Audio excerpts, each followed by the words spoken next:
먼저 박수로 김미정 안혜수 순회님 맞이하겠습니다.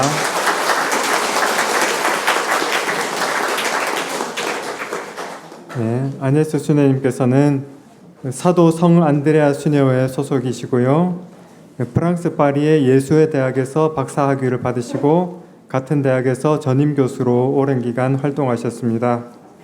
한국도 경연으로 방문하셔서 서울가톨릭대학교 성신교정, 수도자신학원, 교리신학원에서도 강의하셨습니다.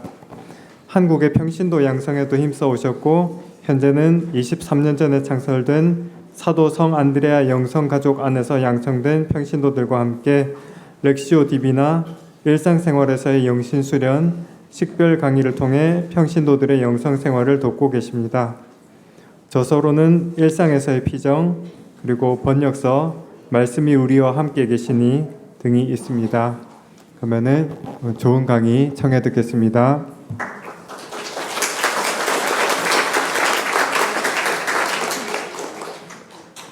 네, 저에게 주어진 주제가 평신도를 위한 복음적 공고 그리고 시노달리타스였습니다.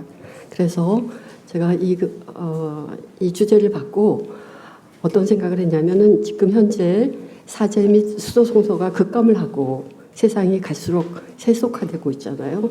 이러한 시점에서 세상 속에서 거룩함을 살아가면서 복음화를 이루도록 부르심을 받은 평신도의 역할이 그 어느 때보다도 중요해지고 있죠.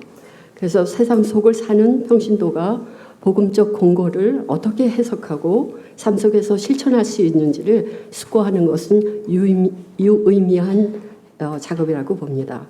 그리고 더욱이 지금 우리나라가 아니라 보편교회의 지향에 따라서 모두 함께 걷는 시노달리타스를 통해서 교회가 쇄신되도록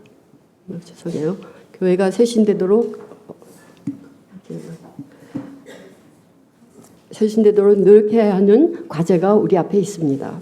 그래서 평신도, 수도자, 성직자가 각자의 삶의 자리에서 실천해야 하는 복음적 공고가 신분에 따라서 그 해석이 다르고 또 유사한데 이 다름과 닮음을 살펴보는 것은 이 세 신분이 얼마나 상호 보완적인지 그리고 이것이 어떻게 시노드적 교회를 형성해 가는 근간이 되는지를 밝혀줄 것입니다.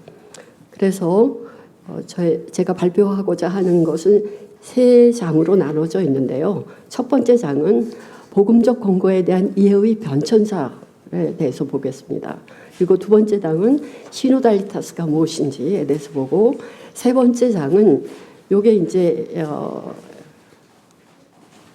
여기 세 신분이 있잖아요. 평신도, 사제, 그리고 수도자가 이렇게 있는데 여기서 평신도의 복음적 권고를 중심으로 해서 보도록 하겠습니다.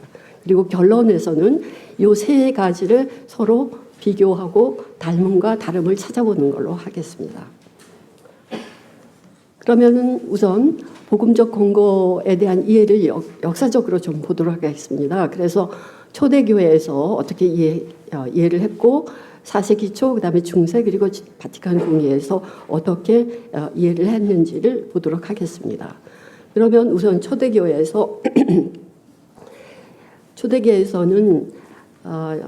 초대 교인들은 예수 그리스도의 말씀과 행정이 공동체 안에 아직 생생하게 살아 숨쉬는 분위기 속에서 신앙생활을 했습니다.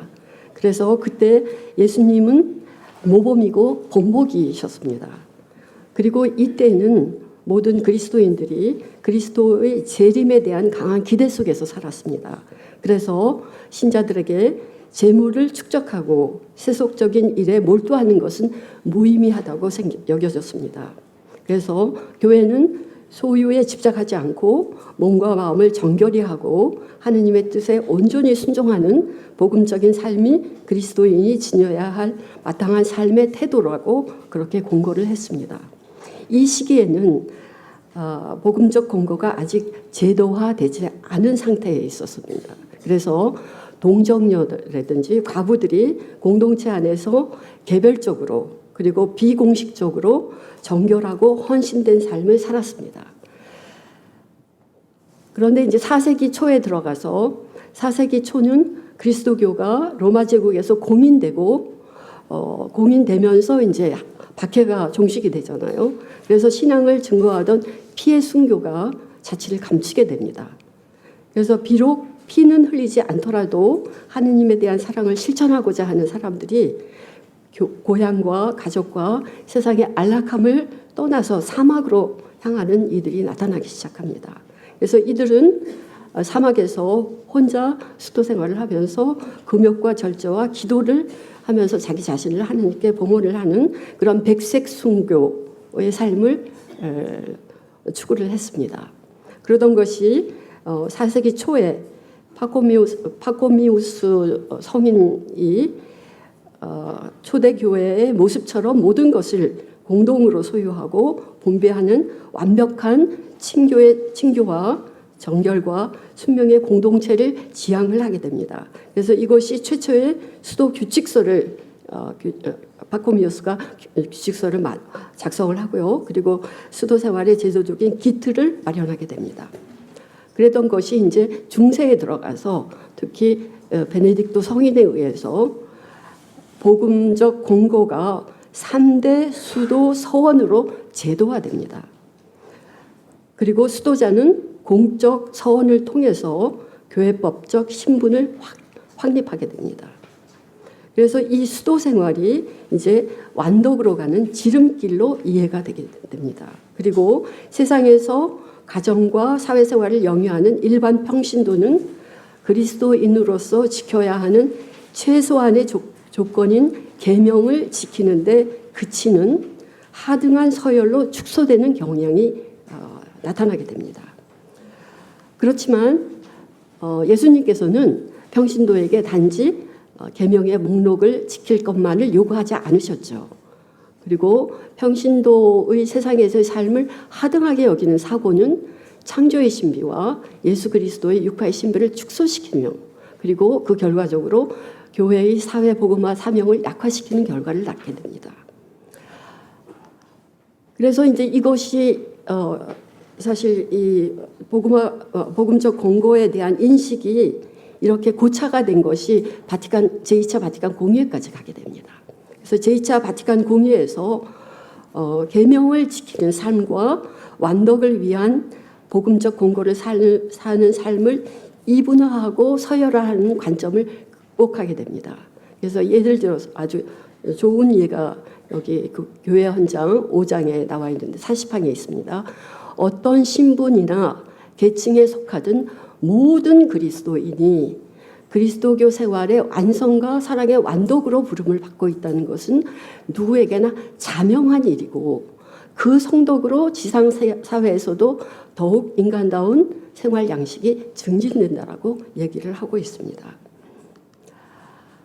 그리고 교회 헌장 41항을 보면 이런 얘기가 있습니다. 요약을 하면 공의회는 신분에 따라서 서열을 매기던 계급적 관점에서 벗어나 복음적 공고를 통해서 보편적 성화가 각 신분에 따라서 다양한 방식으로 실현되어야 한다고 보는 관점으로 이제 전환을 시키는 것이죠. 그래서 교회의 다양한 신분이 상하 서열이 아니고 한 몸을 이루는 여러 지체처럼 기능과 은사의 다양성으로 이해해야 한다고 그렇게 얘기를 하고 있습니다. 그러면 이제 복음적 공고를 조금 더 깊이 있게 이해하기 위해서 인간의 세 가지 근본적인 욕구에 대해서 좀 보도록 하겠습니다. 프랑스와 마리옹이라는 신학자는 이렇게 얘기를 하고 계십니다. 인간에게는 사랑받고 사랑하고자 하는 욕구가 있고 소유하고자 하는 욕구가 있고 자기 실현을 하고자 하는 이런 근본적인 욕구가 있는데 이 욕구들이 인간의 생존과 활동이 이루어지는 세 가지 객관적인 영역을 형성한다고 그렇게 얘기를 하고 있습니다. 그래서 사랑의 요건은 가정을, 소유와 소비의 욕구는 경제사회를, 그리고 자기 실현의 욕구는 정치사회를 만들어낸다고 하고 있습니다. 그래서 인간은 이 세 영역을 통해서 자신을 형성하고 구축해 나아간다라고 얘기를 하고 있습니다. 그런데 인간에게는 소유하고 지배하려고는 그런 충동이 있잖아요. 그래서 충동이 내재해 있기 때문에 이 충동이 정화되고 복음화돼야 될 필요성이 있다라고 얘기를 합니다. 그래서 사랑받고자 하는 욕구, 이런 것들이 이제 지배하고 싶은 충동이 있고, 그리고 소유하고 싶은 욕구는 이제 탐욕으로 나갈 수 있고, 그리고 자기 실현을 향해서 나가는 그러한 의지는 교만으로 나갈 수 있다는 것이죠. 그래서 소유, 탐욕에 상반되는 가난, 그리고 사랑, 지배에 상반되는 정결, 자아 실현과 교만에 상반되는 순명이 복음적 공고가 제시하는 것이라고 볼 수가 있겠습니다. 이 덕목들은 인간 존재의 궁극적인 의미를 성찰하게 하고 죽음과 부활의 역설에 따라 살아가도록 이끄는 것이 되겠습니다. 그래서 복음적 공고에 응한다고 하는 것은 인간의 근본적인 욕구를 복음적 가치로 전환시켜야 하는 도전에 직면함을 의미하게 되겠습니다. 예수님께서 모든 계명 가운데 첫째가는 계명이 하느님에 대한 사랑이라고 그랬죠. 그리고 두 번째 계명이 이웃을 내 몸같이 사랑하라라는 이 계명이 있는데, 이 계명이 별개의 것이 아니라 동전의 양면처럼 맞물려 있으면서 결국 이 계명이 두 가지 사랑으로 집약이 되잖아요. 근데 예수님께서 친히 가난과 정결과 순명을 사셨기 때문에 이 복음적 공고 역시 이 사랑의 계명 안에서 온전히 이해될 수 있다는 것이죠. 그래서 이 공고는 사랑 안에서 성장하고 사랑을 실현하는 데 필요한 본질적인 요소가 되겠습니다. 그러니까 복음적 공고는 사랑을 실천하는 본질적인 요소이고 사랑의 속성이며 표지라고 얘기를 할 수가 있겠습니다. 그러면 이제 2장으로 들어가겠습니다. 2장은 시노달리타스를 중심으로 얘기를 하는데, 여태까지 제가 말씀드린 것을 요약해서 말씀드리면, 모든 신자는 완덕의 삶으로 부르심을 받았다. 그리고 두 번째로 교회의 모든 신분이 자기의 소명에 따라서 이 공고를 살아야 한다. 그리고 세 번째로 각 신분의 복음적 공고는 다르게 해석되고 다르게 실천되어야 한다. 이것이 바로 시노달리타스를 구현하게 하는 근간이 된다는 것입니다. 그러면은 최종 문서에 나와 있는, 최종 문서라고 하는 것은 16차 시노드, 세계 주교 시노드가 2023년서부터 작년까지 이루어졌죠. 3년 동안에, 긴 시간 동안에 이루어졌는데, 이 긴 시간 동안에 이루어진 것을 종합이라고 하기는 결과물로 나온 것이 최종 문서입니다. 그래서 이 최종 문서를 우리 모두가 다 읽어봐야 돼요, 사실은. 이 최종 문서에서 시노달리타스에 대한 정의가 몇 가지가 나와 있습니다.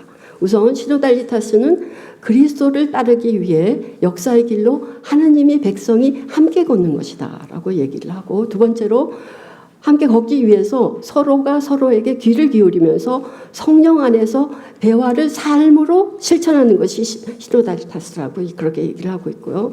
그리고 서로 다음의 조합인 일치를 하느님 백성 안에서 계속 북돋아주시는 성령의 현존을 사는 것이 시노달리타스다.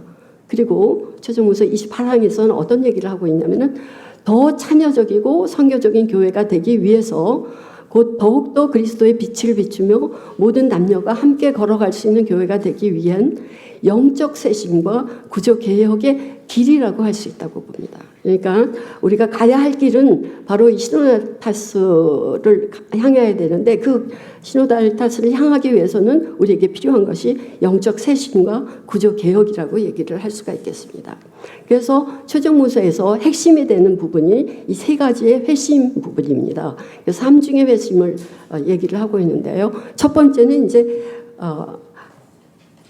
하느님 백성이 그러니까 교회의 생명력을 유지하고 교회 구조에 활기를 넣는 것은 관계다. 이거를 이제 그 시노드에 참석하신 600명이 종합을 해서 말씀하신 것입니다. 그러니까 교회의 생명력을 유지하고 교회 구조에 활기를 불어넣는 것은 관계들이다. 그래서 관계의 전환, 관계의 회개가 필요하다, 회심이 필요하다라는 것을 얘기하고, 두 번째로는 시노달리타스가 진정으로 우리 생활 방식이 되고 활동 방식이 되기 위해서는 교회에 여러 가지 사명과 직무가 있는데 그 직무의 결정 과정과 수행 방식에 대한 성찰이 필요하다. 그래서 과정들의 회심이 필요하고요. 그리고 세 번째로는 현대 사회에서 많은 사람들이 섬처럼 살고 있잖아요. 되게 외롭게 살아가는 현실에 대처하기 위해서 공동생활에서 형제 애적 관계를 실천하는 것이 굉장히 중요한 일로 촉구가 되고 있습니다. 그래서 관계들의 회심이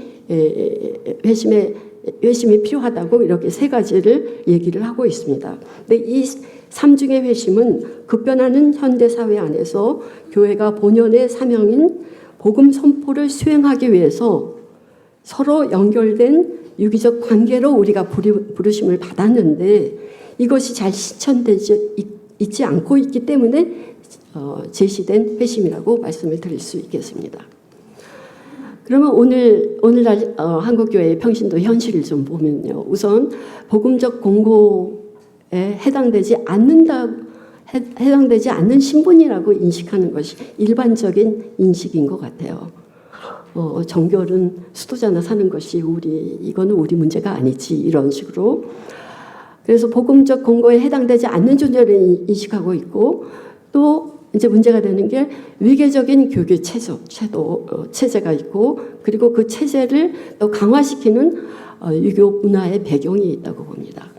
그래서 이러한 체제 속에서 우리 평신도들은 굉장히 수동적이고 그리고 소극적인 그러한 자세를 가지고 있는 것이 일반적이라고 볼 수가 있겠어요. 그래서 특히 이러한 문제들이 의사결정 과정에서 평신도는 거의 결정하는 과정에 들어가지 않고 변두리에 남아있는 경우가 많이 있죠. 그래서 이러한 우리의 교회 상황을 시노달리타스적으로 만들기 위해서는 제가 볼 때는 우리 모두에게 필요한 것이 중심주의 패러다임에서 대화의 패러다임으로서의 인식의 전환이 필요하다고 그렇게 보고 있습니다. 중심이라고 하는 것은 모든 권력을 가지고 있는 사람이죠. 중심이 가지고 있는 통제권과 결정권을 내려놓는 것이 되게 중요합니다. 중심에 있는 사람들이 통제권과 결정권을 내려놓고, 그리고 주변에 있다고 생각하는 사람들을 경청해야 되는 것이죠. 그리고 주변에 있다고 생각하는 사람들 자체도 자율적인 중심이라는 것을 인정을 해야 되는 것이죠. 그리고 주변에 있다고 생각하는 사람은 파레시아, 주눅 들지 않고 당당하게 말하는 담대함이 필요하다는 것이죠. 그리고 보다 더 능동적이고 적극적으로 참여하고자 하는 인식의 전환이 필요하다고 볼 수가 있겠습니다. 교회 현장 32항을 보면 이런 말씀이 있습니다. 교회의 새 신분들은 그리스도의 몸을 이루는 공통된 포미와 활동에서는 참으로 모두 평등하다고 그랬어요. 참으로 모두 평등하다. 신분들의 다름은 결합을 촉진한다고 그랬어요. 우리 새 신분이 있잖아요. 이 새 신분이 다 틀린데 이 다름이 결합을 촉진하고 모든 그리스도인이 공통의 필연 관계로 서로 묶여져서 하느님 나라를 향해서 함께 나가는 원동력이 되어야 된다는 것입니다. 그래서 성직자, 수도자 새 신분이 하느님 나라를 향해서 나가기 위해서 우리가 이제 서로 비교하고 이런 걸 해야 되는데, 제가 유비적 상상력이라는 방식으로 이것을 하도록 하겠습니다. 교회의 새 신분이 복음적 공고를 이해하고 실천하는 데 있어서 여러 가지 다름과 닮음이 있는데, 이것을 데이비드 트레시라고 하는 미국의 신학자의 유비적 상상력을 통해서 보고자 합니다. 데이비드 트레시는 하느님과 인간의 관계를 접근하는 방식을 두 가지로 봤어요. 변증법적인 상상력과 유비적인 상상력, 이 두 가지로 보았는데, 변증법적 상상력은 하느님과 인간을 근본적으로 질적으로 틀리다고 봤습니다. 그래서 하느님과 인간 안에는 연속성이 없다. 그래서 인간은 죄로 굉장히 한계적인 존재이고 하느님은 전적으로 인간과는 전적으로 다르신 분이다 하는 그 다름을 굉장히 강조하는 그런 방법이 되겠습니다. 이 방법은 20세기 초반에 칼 바크트라고 하는 유명한 개신교 신자가 주로 많이 개발을 한 것이고요. 그런데 이제 그에 반해서 데이비드 트레시는 인간과 하느님은 단절보다는 연속성, 유사성이 더 크다고 보는 관점입니다. 그래서 이 유비적 상상력을 저는 되게 좋아하거든요. 근데 이 상상력을 가지고 여러 가지 측면에서 우리가 적용을 할 수 있는 것 같아요. 타종교와의 대화에서 적용이 굉장히 가능하고요. 그래서 제가 생각할 때 복음적 권고를 이 유비적 상상력으로 한번 적용을 해보자. 제가 그렇게 생각을 해서 이 방법으로 했는데 너무너무 기뻤어요. 이거 하면서 너무 재미가 있고 기뻤습니다. 그래서 이 유비적 상상력을 좀 설명드리면 타자의 근원적인 이질성을 인정하는 것이죠. 타자는 완전히 다른 존재이다 하는 것을 인식하는 동시에 타자의 근본적인 이질성 안에는 유사성을 함께 포착해낼 수 있다고 보는 거죠. 너와 나가 틀리지만은 다른 가운데서 유사성이 있다는 것을 보는 것이죠. 그래서 각 주체가 자신의 환원 불가능한 고유성을 유지하면서도 너와 나가 대화를 할 수 있다는 것이죠. 그래서 서로 다른 전통에 있는 입장에 있는 사람들이 서로 소통할 수 있게 해주는 원동력을 이 유비적 상상력을 통해서 발굴을 해낼 수 있다는 것입니다. 그러면 새 신분의 복음적 권고에 대한 이해와 실행을 유비적 상상력으로 한번 보도록 하겠습니다. 교회의 각 신분은 그러니까 사제, 성직, 사제, 수도자, 평신도는 다르죠. 다른 신분들이죠. 근데 이 다른 신분들 가운데는 유사성이 있다는 것이죠. 유사성이 있기 때문에 우리가 서로 소통하고 상호 보완적인 관계 안으로 들어갈 수 있다는 것입니다. 그래서 이렇게 진정한 친교적 교회로 나아가기 위해서 복음적 근교가 의미하고 복음적 공고의 의미가 이렇게 유비적 상상력을 함으로 인해서 되게 중요한 거는 복음적 공고의 의미를 규정할 때 단일하게 획일적으로 규정하는 것을 막게 하는 것이고 그리고 우리의 습관적인 사고방식을 전환해서 더 참여적이고 선교적인 교회로 쇄신되게 하는 그런 결과를 낳습니다. 그래서 결국은 유비적 상상력을 통해서 우리가 보려고 하는 것은 우리가 어떤 면에서 회개해야 되고 어떤 면에서 교회가 더욱더 시노달타스적으로 나아갈 수 있게 할 수 있느냐 하는 것을 보기 위해서 유비적 상상력을 이용을 했습니다. 그러면은 평신도의 그 복음적 권고를 현대적으로 해석하기 이전에 우선 우리가 봐야 될 것은 새 신분의 소명에 대해서 간단하게 보도록 하겠습니다. 이거는 바티칸 공의회 교회 헌장을 중심으로 해서 보겠습니다. 우선 수도자가 무엇인가 하는 것을 보면 수도자는 복음적 공고를 서원한 사람입니다. 서원을 해서 복음적 공고를 의무로 받아들인 그리스도인입니다. 그래서 수도자는 사실 그 의무로 받아들임으로 해서 이미 하느님 나라의 표지, 사인을 보여주는 삶이어야 되겠죠. 그리고 수도자는 사제와 평신도의 중간 계급이 아니에요. 중간 계급이 아니라 초월을 향한 방향성을 제시해주고 영감을 주는 신분입니다. 저희가 모든 것을 다 떠나서 수도 생활을 서원을 하면서 초월을 향해서 하느님을 향해서 나아가는 방향성을 우리가 이미 살고 있기 때문에 그 방향성을 제시하고 영감을 주는 신분이 이 수도 신분입니다. 그래서 모두가 다 세례를 받았고 완덕의 삶으로 불리움을 받았는데 수도자는 비움과 복음을 통해서 더욱더 집중적으로 더욱더 철저하게 더욱더 전적으로 사는 성소가 수도 성소가 되겠습니다. 성직자는 모든 그리스도인은 보편 사제적 소명이 있습니다. 모든 그리스도인들은 예언직, 왕직, 사제직의 소명을 받았죠. 그래서 모든 그리스도인이 보편 사제직의 소명이 있지만 사제들은 성품 선사를 받으신 그리스도인입니다.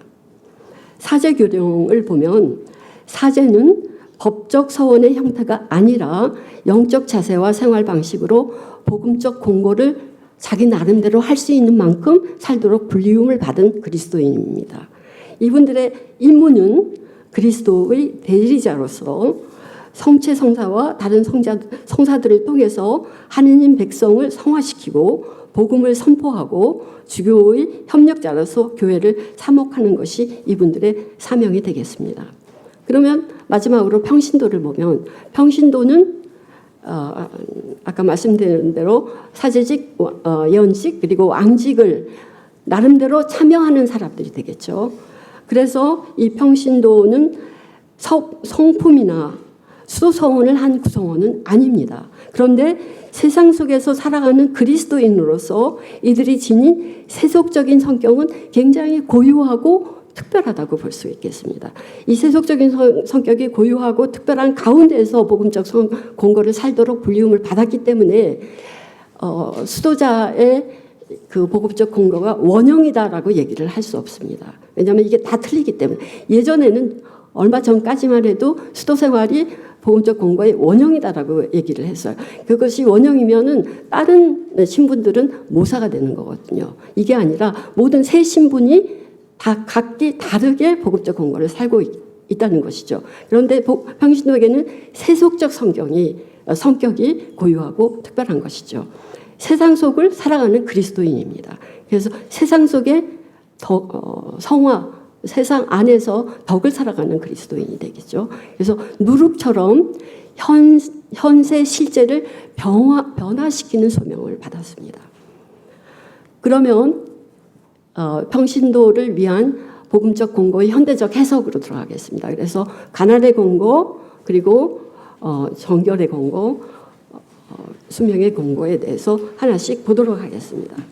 그러면 가난의 공고는 죄송해요. 가난의 공고는 우선 수도자들은 모든 물질적인 소유를 법적으로 포기한 사람들이죠. 그리고 완전한 가난을 실천하기 위해서 노력을 하는 사람들입니다. 그런데 세상에서 생존하면서 책임을 지고 살아야 하는 평신도들이 이거를 할 수는 없어요. 이거를 요구한다는 것은 불가능한 일이고 또 복음적이지도 않습니다. 그렇다고 해서 중요한 게 그렇다고 해서 평신도에게 모든 것을 하느님께 의탁하고 가난하게 사셨던 그리스도를 본받은 일이 완화되는 것은 절대로 아닙니다. 완화되는 것은 아니고 세상에서 누리게 되는 소명을 받았기 때문에 이 소명을 그러면 어떻게 세상에서 살아내는가 하는 것이 문제가 되겠죠. 그래서 우선 가난의 공고가 소유하는 것과 어떤 관계를 정립시키는지 그거에 대해서 보도록 하겠습니다.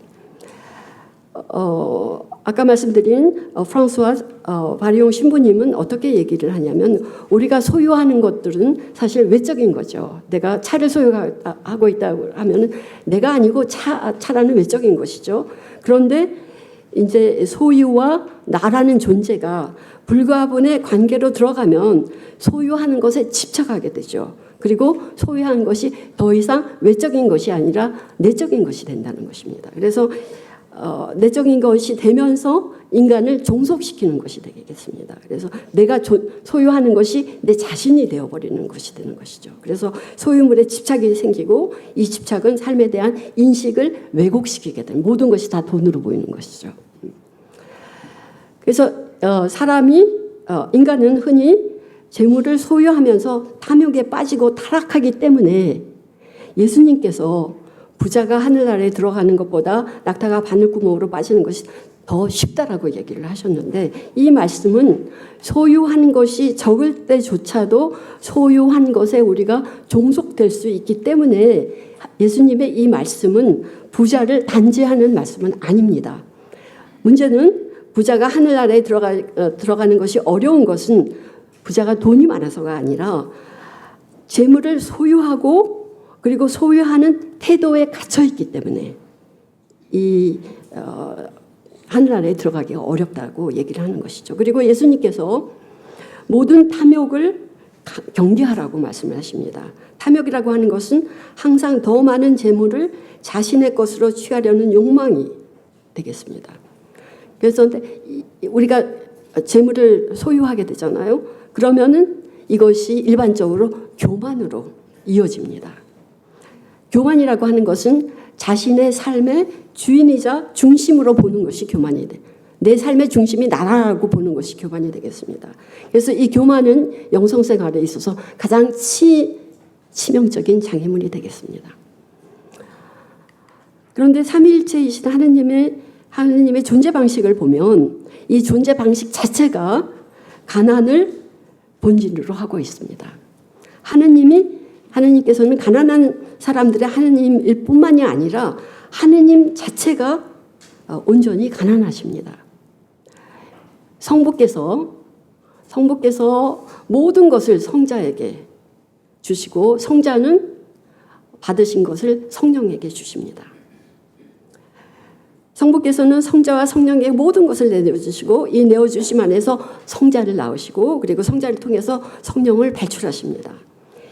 성자는 성부로부터 전 존재를 가난하게 받으시고 자신의 뜻이 아니라 성부의 뜻만을 이루시는 가난의 현현이 되겠습니다. 이렇게 성삼위께서 서로 온전히 받아들이시고 서로 안에서 일치로 거할 수 있으신 것은 삼위일체께서 각자의 자신을 철저히 비워내는 가난으로 존재하시기 때문에 이것이 가능하다는 것이죠. 그래서 바로 이 성삼위의 가난의 존재 방식을 존재 방식을 사는 것은 모든 그리스도인 이 불림받은 생활입니다. 그래서 가난의 공고는 우리 자신을 하느님께 열리고 비워내서 하느님과 하나 되는 요한복음에 나와 있죠. 하느님과 하나 되는 지복을 위한 것입니다. 가난의 공고는 다른 것이 아니라. 그래서 가난한 마음은 모든 소유한 것들을 선물로 받아들일 줄 아는 마음이 되겠습니다. 그러면은 제가 4가지 평신도 입장에서 가난을 어떻게 실행할 수 있는가 하는 것을 4가지로 말씀을 드리겠습니다. 우리 사회는 돈이 우상이 되고 굉장히 과소비가 조장되는 지극히 계산적이고 물질적인 사회입니다. 이러한 사회에서 평신도들이 어떻게 가난의 덕을 실천할 수 있을까?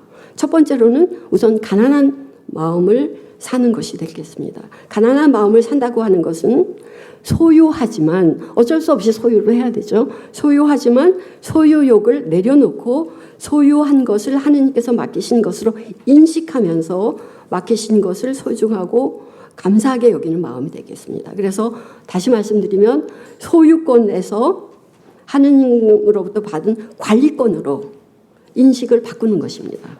그러니까 내 것이 아니라 하느님께서 맡기신 것이라고 생각을 하는 것이죠. 그리고 두 번째로는 오늘날 물질 만능주의가 만연한 사회인데 이 사회에서 자발적으로 소유욕에 거리를 두면서 청빈한 생활을 하는 것입니다. 마음을 혼란하게 하고 허하게 하는 소비주의 생활 양식을 절제를 통해서 적은 것으로 행복해지는 청빈한 생활 양식으로 바꾸는 것입니다. 소비 중심의 생활을 절제 중심의 생활로 양식을 바꾸는 것입니다.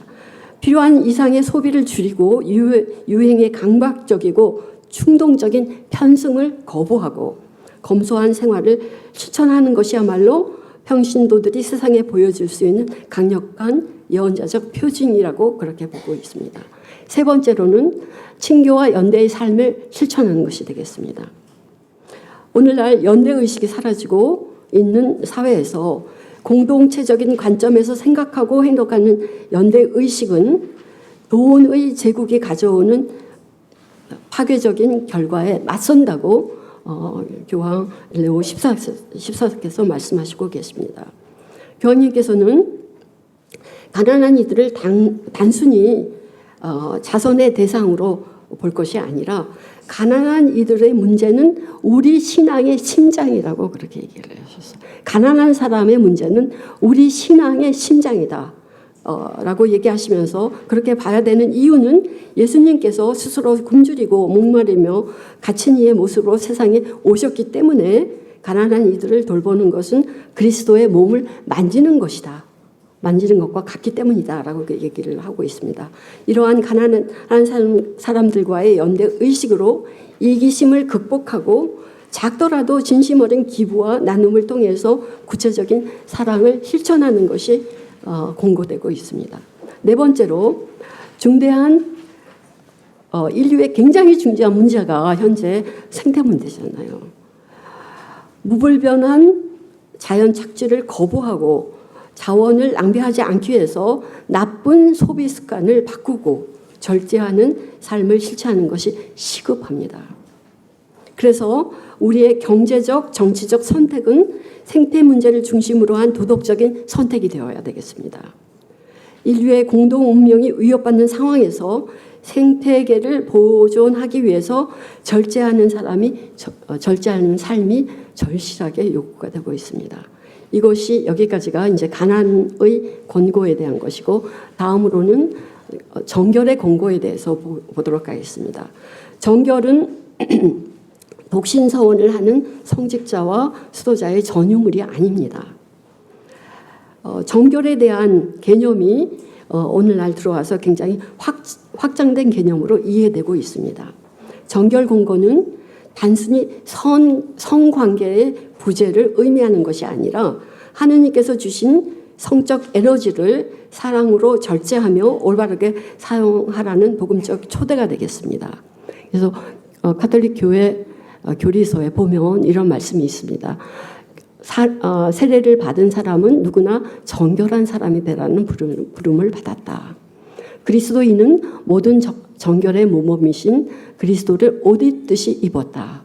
모든 그리스도인은 각자의 신분에 따라 정결한 생활을 하도록 요청받고 있다라고 얘기를 하고 있습니다. 여기서 정결한 삶이라고 하는 것은 예수님이 하셨듯이 타인을 욕망이나 소유의 대상이 아닌 존중하고 사랑해야 하는 대상으로 정결하게 대하겠다는 약속이 되겠습니다. 다시 말해서 정결은 관계의 복음적 질서를 세우는 것입니다. 관계의 복음적 질서를 세우는 것이고 관계의 덕이고 사랑의 도덕적인 질이라고 말씀을 드릴 수 있겠습니다. 이 정결한 관계는 거리가 되게 중요합니다. 창세기 2장 1절에서 4절까지 하느님께서 창조를 마치시고 쉬시는 이야기가 나오고 있습니다. 근데 이 하느님의 쉼은 창조물이 스스로 존재하게 하는 하느님의 거리입니다. 하느님 스스로가 창조물과 거리를 두시는 것이죠. 그래서 이 거리로 인해서 인간은 비로소 하느님의 모상으로 나고 그리고 만물을 다스릴 수 있는 존재가 되는 것이죠. 그래서 여기서 저는 창조물에 대한 하느님의 정결을 볼 수 있다고 보고 있습니다. 그래서 하느님께서 이렇게 창조물과 거리를 두시는 것처럼 적절한 거리를 두는 것이죠. 그래서 정결은 최적의 거리를 찾는 예술이라고 볼 수가 있겠습니다. 그래서 지나치게 밀접된 관계는 소유의 관계, 너와 내가 혼동된 관계로 변질될 수 있고 지나치게 먼 관계는 무관심에 빠질 수 있겠습니다. 그래서 적정한 경계가 바로 너를 너로 존재할 수 있게 하면서 사랑받고 사랑할 수 있는 거리를 만들어주는 것이라고 볼 수 있겠습니다. 잠깐만요. 예수님께서 내 이웃을 내 몸같이 사랑하라고 하셨잖아요. 여기서 이웃이라고 하는 이 단어는 사실은 굉장히 가까운 사람이에요. 가까운 사람으로서 동족, 친지, 가족으로 나와 유사한 사람들입니다. 근데 유사한 사람을 유사한 사람과 정결한 거리를 갖는 것은 굉장히 어려워요. 아주 먼 이웃은 훨씬 더 쉬운데 가까운 사람들은 되게 어렵거든요. 가족 구성원 간의 존중, 그럴 때 가족 구성원 간의 존중의 거리가 없이 사랑이라는 명목하에 과도한 개입과 통제로 배우자나 자녀를 좌지우지하면 이 가족은 정서적인 감옥이 됩니다. 그래서 개인적인 욕망과 본능의 이기적 만족을 위한 도구로 배우자나 자녀들 전락시키지 않기 위해서 최적의 거리를 찾는 것이 중요하다고 볼 수가 있겠습니다. 그러면 이제 부부의 정결에 대해서 좀 보도록 하겠습니다. 부부의 정결은 단순히 가능하지 않는 것이 아닙니다. 바오로 사도가 불륜을 멀리하라고 불륜을 멀리하라고 말씀하셨습니다. 왜냐하면 불륜은 몸을 더럽히고 훼손하는 것이기 때문입니다. 바오로에게 인간의 몸은 무질서한 욕망에 끌려다니는 육체의 덩어리가 아니라 성령의 성전이라고 얘기를 합니다. 성전을 함부로 다룰 수 없듯이 우리의 몸도 함부로 다루지 말고 진실한 사랑과 책임 그리고 존엄으로 잘 다루도록 공고를 하고 있습니다. 데살로니가서에서 바오로 사도는 이렇게 말씀하고 계십니다. 하느님의 뜻은 바로 여러분이 거룩한 사람이 되는 것입니다. 거룩한 사람이 되는 것이라고 했어요. 곧 거룩한 사람이 뭐냐면은 여러분이 불륜을 멀리하고 저마다 자기 아내를 거룩하게 또 존중하는 마음으로 대할 줄 아는 것이라고 했어요. 이 당시에 아내를 이렇게 대한다는 것은 상당히 어려운 문제였어요. 바오로 사도가 이 서간을 쓸 당시에 하느님을 모르는 이교도인들처럼 세격으로 아내를 대해서는 안 된다고 얘기를 하고 있습니다. 여기서 바오로 사도는 거룩한 사람이 되는 첫걸음으로서 성적 윤리를 제시하고 있습니다. 정결한 삶은 자신의 성적 욕망으로 타인을 지배하거나 파괴하지 말고 하느님의 사랑을 투영하는 동반자가 되기 위해서 성을 통제하는 삶을 살아야 된다는 얘기가 되겠습니다.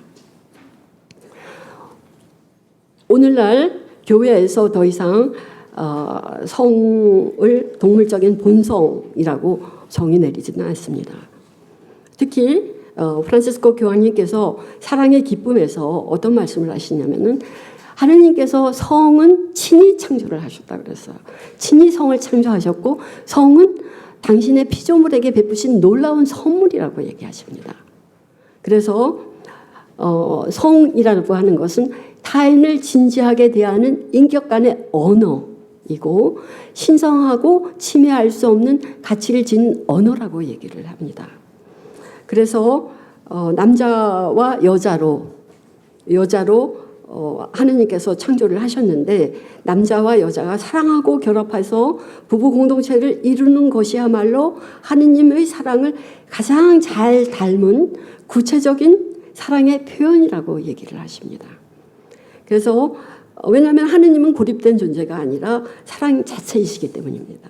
인격 전체의 상호 증여이고 결합의 표현으로 이루어진 부부의 결합이야말로 하느님의 창조적 사랑을 완벽하게 가시화시키는 것이라고 그렇게 말씀을 하고 계십니다. 그래서 교황님께서는 이렇게까지 말씀하십니다. 동정성이 부활하신 그리스도의 종말론적인 표징이라면 혼인은 이 지상에서 걸어가고 있는 이들을 위한 역사적인 표징이라고 얘기를 하십니다. 그래서 평신도가 이러한 역사적인 표징이 되기 위해서 소유하거나 지배하지 않는 적정한 거리를 두면서 정결하게 사는 법을 배울 것을 권고를 하고 계십니다. 아주 좋은 예로서 제가 불란서에서 살 때 저희 수녀원 옆에 한 부부가 살고 있었는데 이 부부가 자기 아이들이 3명이 있었어요. 그런데 또 3명을 또 입양을 합니다. 그래서 한번 이 자매님하고 얘기를 했는데 이 자매님 뭐라 그랬냐면은 이 아이들을 입양함으로 인해서 내 아이들에 대한 거리가 더 많이 생겨서 내 아이들을 더욱더 잘 양육할 수 있었다라고 얘기를 하고 있습니다. 무슨 말인지 아시겠죠? 그러면 마지막으로 식별을 통한 순명의 공고에 대해서 보도록 하겠습니다. 수도자는 십자가에 못 박혀 죽기까지 하신 성부의 뜻을 이루신 예수 그리스도를 본받아서 자신의 뜻을 내려놓고 장상과 공동체의 결정에 따르고자 자기를 비우는 순명의 서원을 합니다.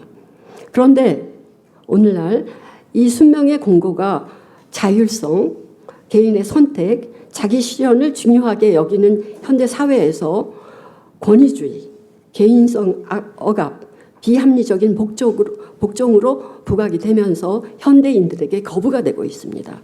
더욱이 교회 안에서도 권위의 남용이라든지 영적 학대의 사례들이 드러나면서 그 타당성까지 의문시되고 있습니다.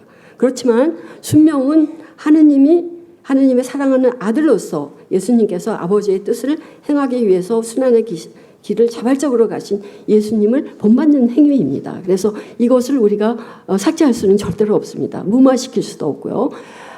그러면은 어떻게 새롭게 해석을 할 수 있느냐 하는 문제가 있겠습니다. 예수님께서는 순명을 하느님께 순명을 하시죠. 근데 이 순명의 단어를 보면 무엇을 향해서 귀를 기우는 것이 순명하는 것입니다. 그래서 예수님께서 하느님 아버지를 향해서 귀를 기울이는 그 순명을 사신 것처럼 우리도 순명을 살아야 된다는 것이죠. 그래서 순명 안에는 경청과 파레시아, 아까 말씀드린 담대성을 가지고 얘기하는 것이 필요하다고 볼 수 있겠습니다. 그래서 상대방의 뜻을 무조건 따르는 것은 명령을 수행하는 것입니다. 근데 순명은 사실 내적인 공감과 공동체 의식이 전제되는 것입니다. 그래서 순명은 투신을 위한 공고입니다. 그래서 자기 중심의 의지를 내려놓고 그리스도 중심으로 나가고자 하는 원의가 전제가 되어 있습니다. 그리고 순명은 결국 자기 자신에게 매몰되어 있는 것을 거부하고 혼자 모든 것을 이룰 수 있다는 환상을 버리고 타인으로부터 자신을 받아들이겠다는 의지가 있어야지 가능합니다. 현대 사회에서 자율성이 이렇게 문제가 되고 있는데 사실 16차 시노드 그 문서를 보면 어떤 얘기들이 있냐면 자문과 식별이 사실은 16차 시노드의 시노드 방법론이었습니다. 그래서 이 시노드 방법론을 통해서 우리가 순명에 대해서 새롭게 생각할 수 있다는 것이죠.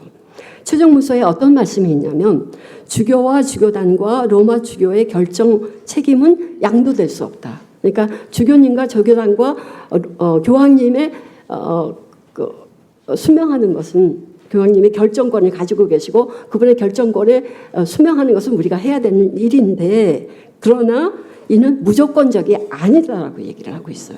왜냐하면 자문 과정에서 드러나는 식별 결과의 방향성을 무시할 수 없기 때문에 식별을 하고 자문을 했을 때 그 과정에서 드러나는 것이 중시되어야 된다는 것이죠. 그래서 최종 문서에서는 식별 과정을 굉장히 중요하게 생각하고 있습니다. 그리고 두 번째로 중요하게 생각하는 것은 식별할 때 남녀 평신도들의 더욱 넓은 참여를 촉구하고 있습니다.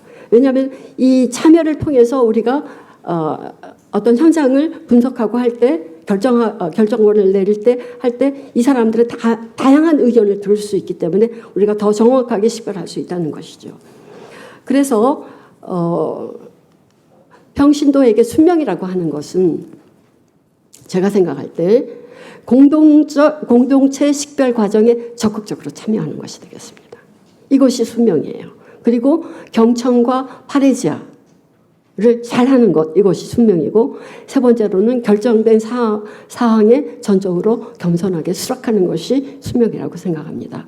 그런데 식별하는 과정에서 복음적 가치를 우리가 기준으로 지침으로 생각을 하고 그리고 내 양심의 소리를 들어야 되고 그리고 책임 문제를 잘 생각을 해야 되고 그리고 우리가 결정하려고 하는 것이 공동선을 향해서 나아가고 있는지 하는 것을 우리가 잘 봐야 된다고 볼 수가 있겠습니다.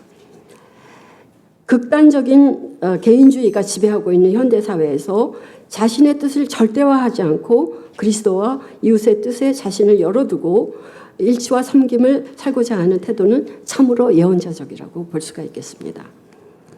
그러면 이제 결론으로 들어가겠습니다. 결론은 복음적 공고에 대한 세 신분의 다름과 닮음을 보는 시간이 되겠습니다.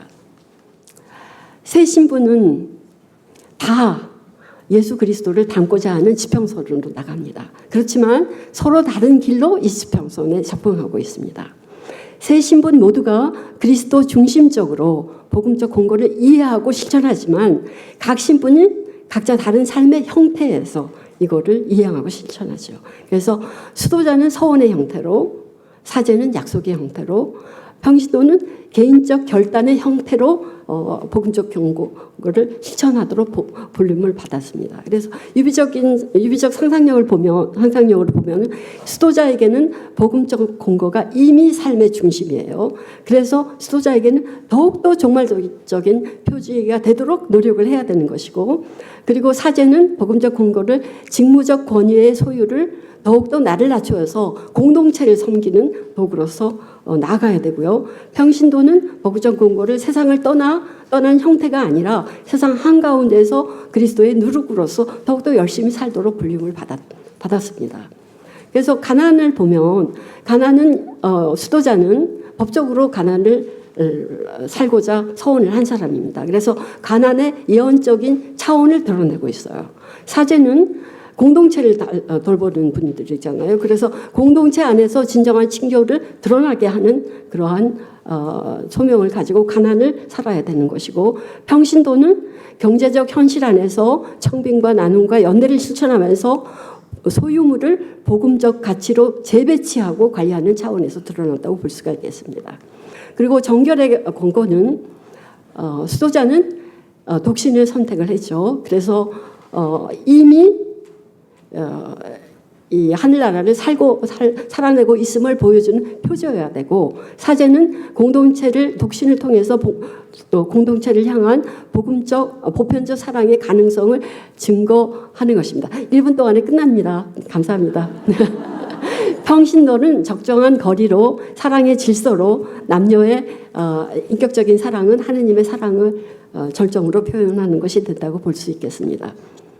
그래서 독신과 결혼 형태는 상호 보완적이 되겠습니다. 이 두 가지 형태가 다 인간 간의 사랑에서 하느님 사랑을 보여주면서 사랑에 참여하는 것이 되겠습니다. 수명의 권고는 수도자는 수명이 정화된 자아의 표징이 되겠고, 사제에게는 수명은 교회의 공동체적 친교의 표징이 되고, 평신도에게는 세상의 역사 안에서 공동선의 표징이 되겠습니다. 그래서 여기서 제가 최종 문서에서 굉장히 아름다운 항목이 있어요. 그 항목은 이렇게 되면 1분이 너무 초과되는데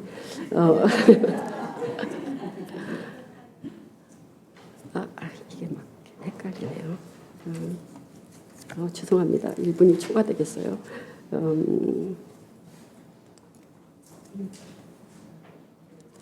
아이고, 이게 막 헷갈렸네요. 이게 막 헷갈렸네요. 할 수 없죠. 어떤 얘기가 있냐면, 관현 악당에서는 음악의 아름다움과 조화에 생명을 불어넣기 위해서 다양한 악기가 필요하고, 각 악기 소리는 공동의 사명을 위하여 구별되면서도 고유한 음색을 유지하는 것이다 라고 얘기하고요. 그래서 다양한 악기가 화합이 돼서 그 자체이신 성령께서 교회 안에서 이루어지는 화합을 드러낸다고 얘기를 합니다. 그래서 저는 이거를 이렇게 표현하고 싶어요. 새 신분이 이 복음적 공고라는 악기를 다양하게 연주를 하잖아요. 그래서 그 다성적인, 아까 말씀드린 다성적인 관계에 있다라고 봅니다. 그래서 새 신분은 같은 복음적 공고라는 실제의 세 가지 완전한 표현이 되도록 불림을 받았다라고 봅니다. 그래서 평신도의 복음적 공고의 삶은 사제와 수도자에게 가난이라든지 특히 가난 서원을 우리가 관념적으로 살 수가 있어요. 그런데 평신도들이 가난 공고를 사는 것을 우리가 보면서 세상의 구체성을 우리가 받을 수 있습니다. 이걸 좀 더 개발할 수 있는데 시간이 없어서 못하고요. 수도자의 복음적 공고의 삶은 평신도와 사제들에게 초월을 향한 방향성을 상기시켜야 되고요.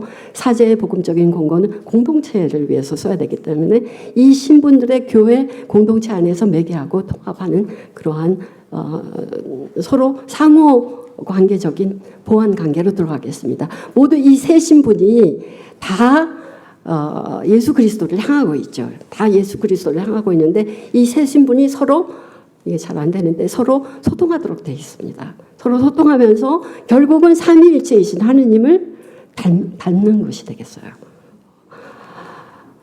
그래서 수도자, 사제, 평신도는 각자의 자리에서 다름을 통해서 서로를 깊이 드러내는 시노달타스를 사는 공동체를 이루게 되는 방향으로 우리가 나아가야 되겠습니다. 마지막으로 평신도들에게 제가 말씀드리고 싶은 거는 평신도 스스로가 교회의 주체라는 확고한 신분 의식을 가져주시길 바랍니다. 그래서 성직자의 틀에서 그늘에서 좀 벗어나 주시면 좋겠어요. 그래서 삼위일체가 될 수 있으려면은 평신도의 그 축이 확고하게 서 있어야 돼요. 그래서 이 확고한 신분 의식을 가져주시면 좋겠습니다. 그래서 평신도의 고유한 감수성과 시대 정신이 담긴 세상 속에서의 거룩함을 살아가 주세요. 이것이 두 다른 신분들에게 도움이 되는 것입니다. 세상 한가운데에서 가난과 정결과 순명을 실천하는 것 쉽지 않아요. 그런데 이거를 실천하시면서 완덕을 향해 나가시도록 정말로 저는 응원하고 싶습니다. 네, 감사합니다.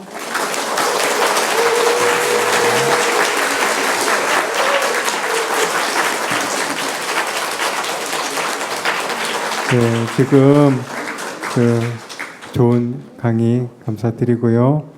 살짝 시간이 넘었는데 그래도 이게 흔치 않은 기회인 만큼 그래도 두 분 정도 질문을 받고 이게 간단하게 답을 들어보는 시간을 가졌으면 좋겠습니다. 혹시 들으시면서 질문 있으신 분 계시면은 예, 자매님. 잘 안 들려요. 잠깐만 기다려주세요. 저는 질문이 아니고요. 하느님께서 창조를 마치시고 창조물과의 거리를 두신 것이 하느님의 정결이었다는 부분이 너무너무 감동적이었습니다. 감사합니다.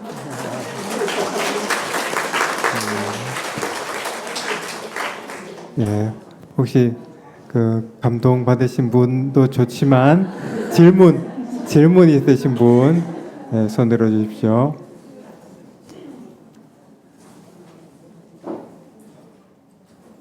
예, 그러면은 여기서 파레시아를 발휘를 하세요. 담대하게 얘기하는 거.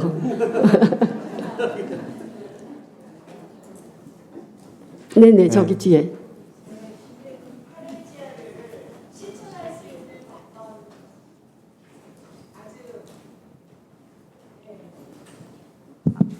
저도 이렇게 공동체에 있으면 그렇게 좀 신부님들이나 이렇게 약간 아까 중심주의에 빠지기 쉽거든요. 그런데 그걸 극복하기 위해서 파레지아처럼 당당하게 이렇게 의견을 계속 제시할 수 있으면 좋겠다. 근데 그거를 그러면 어떻게 좀 구체적으로 작은 공동체 소단위에서부터 어떻게 해 나가는 게 좋을지 한번 말씀해 주시면. 이게 굉장히 쉬운 문제가 아닌데 시간이 또 많이 걸리는 문제인 것 같아요. 왜냐하면 우리 인식의 전환이 필요하기 때문에. 그런데 제가 생각할 때 우리가 대화를 할 때 공격적이면은 대화가 어렵죠. 그리고 세 신분이 있는데 세 신분이 대화를 할 때는 서로가 서로를 존중해야 됩니다. 그래서 이제 우리 평신도도 우리 자리를 잡아야 돼 해가지고 막 공격적으로 나오고 이런 거는 절대로 아니고요. 겸손하고 신부님을 정말로 존중하고 그리고 신부님의 입장이 또 있기 때문에 그 입장을 이해하는 측면에서 겸손하게 말씀을 하시면 될 것 같아요. 제가 아는 자매님이 교회에서 엄청 일을 많이 하시는 분인데 신부님들이 거의 모든 것을 다 결정을 하시잖아요. 그런데 어떻게 들었을 때 이거는 아닌데 하는 경우가 있잖아요. 그럴 때는 신부님에게 굉장히 겸손하게 다가가서 자기 의견을 얘기를 한대요. 그러면은 첫 번째 반응이 신부님이 아니, 약간 무시하고 아니라고 하는 그런 쪽으로 나가신대요. 그러면 며칠 있다가 다시 얘기를 한다고 그러더라고요. 다시 얘기를 하면은 그때는 신부님이 며칠 지나는 동안에 좀 생각을 하시잖아요. 그러면서 그때는 받아들인 경우가 있다고 그러더라고요. 그래서 사실 우리 그 교회 상황에서 평신도가 파리제를 가지고 얘기하는 것이 굉장히 쉽지 않다는 걸 알아요. 그렇다고 해서 아무 말도 안 하고 그냥 아유 몰라 그냥 참아야지 뭐 이런 식으로 하면 우리 교회는 어떻게 쇄신될 수가 없어요. 그래서 여러분들이 정말 겸손한 마음으로 신부님께 겸손하게 얘기하시기를 정말로 응원해드리고 싶어요. 네. 네, 그러면 그리고 여기 사제들이 좀 계신데 겸손하게 좀 들어주시길 바랍니다. 존중하면서 네, 듣도록 하겠습니다.